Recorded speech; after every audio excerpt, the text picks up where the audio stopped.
3, hit it!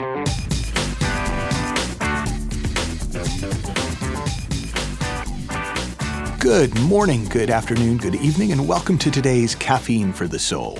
You can now listen to these podcasts by downloading the all-new Caffeine for the Soul app, available at the App Store and Google Play Store. And you'll also be able to use the app to do our free basic course. And there's a whole bunch of cool new stuff we're adding each week, so please do check it out.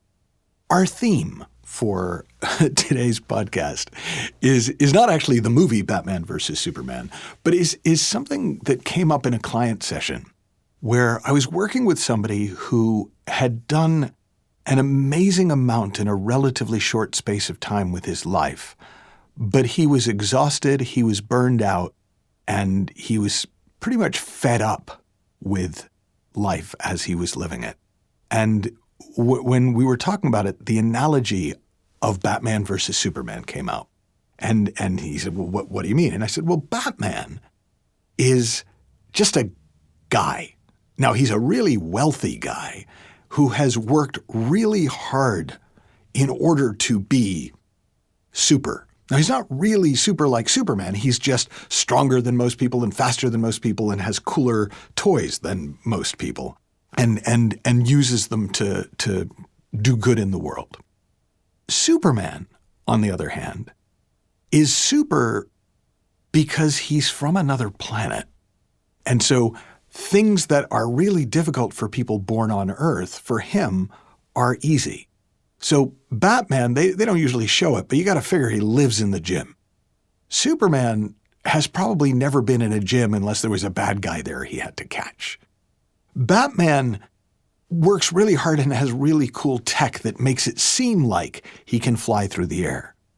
Superman Earth's gravity doesn't hold him down in the same way, so he's able to leap tall buildings with a single bound. I was trying to work out the female equivalent, and if you're into this world, it would be the equivalent of Black Widow versus Wonder Woman. Because Black Widow, Scarlett Johansson played her in the movies, is just this really amazingly strong and fit human, whereas Wonder Woman is actually a goddess. And so things that Black Widow can do through hard work, Wonder Woman may work hard, but she was already beyond capacity. Now, I'm sharing this with the guy. I don't remember I don't think we did go into the Black Widow versus Wonder Woman part of the analogy. And he's like, okay, I get it, but what are you saying?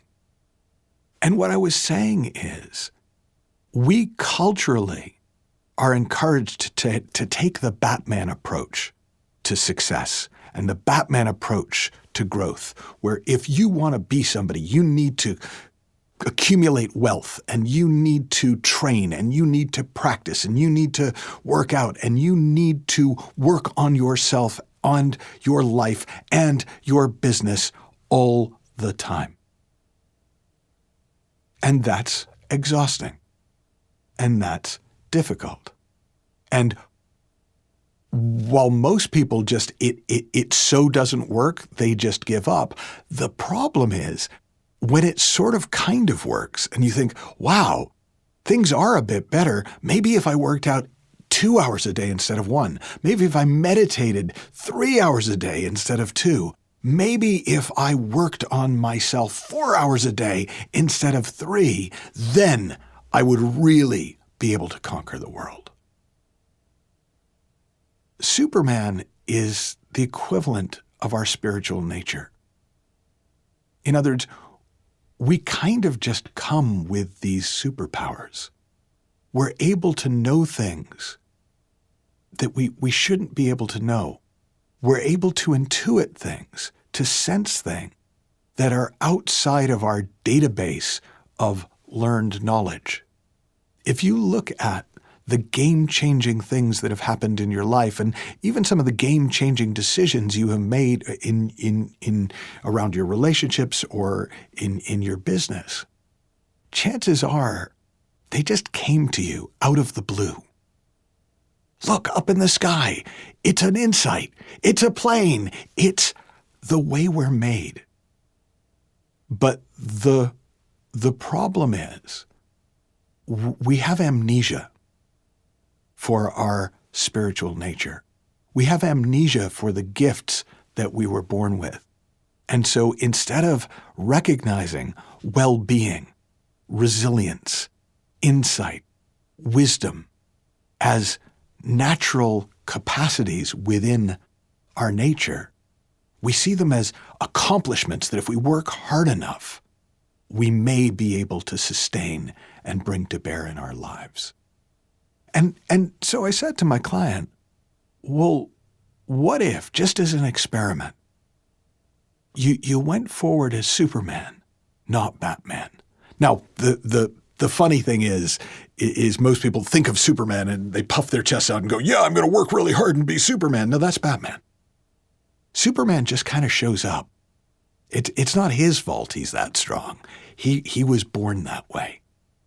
It's not your fault you have innate resilience. It's not your fault that you have the capacity to come back from the slings and arrows of outrageous fortune. It's not your fault that you're able to make leaps of imagination that can transform your life in seconds. It's just how you're made. And the more we remember how we're made, the easier life gets. And so I gave him an experiment to live as Superman. And he said, well, okay, what's my kryptonite? And I thought about it, and look, it's an analogy. But I said, oh, okay, I'll tell you what your kryptonite is. You think you're Batman, and you don't realize you're Superman. You think you're Clark Kent, and you're trying to be Superman. You don't realize that's who you've always been. It's who you are underneath the cultural hypnosis that makes us think we're just little humans doing the best we can. And the best of both worlds is available to us. We can enjoy the simple life of a Clark Kent, intrepid reporter, and never lose sight of who we really are underneath. Have fun, learn heaps. I hope you take on this experiment for yourself. And I'll talk to you soon.